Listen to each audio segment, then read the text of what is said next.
ఈ I loop ఒక్కసారి దగ్గర ఓకేనా. ఐ ఇప్పుడు 0 అయిందమ్మా.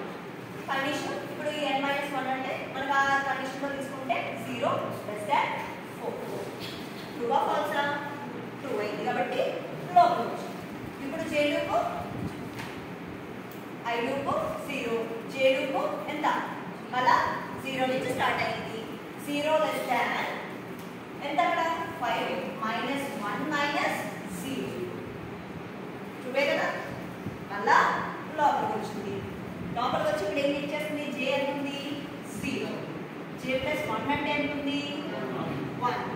సో ఈ ఎలిమెంట్ని ఫస్ట్ ఆఫ్ ఆల్ దీంట్లో ఎలా చెక్ చేయాలి, ఆ తర్వాత మళ్ళీ జే ప్లస్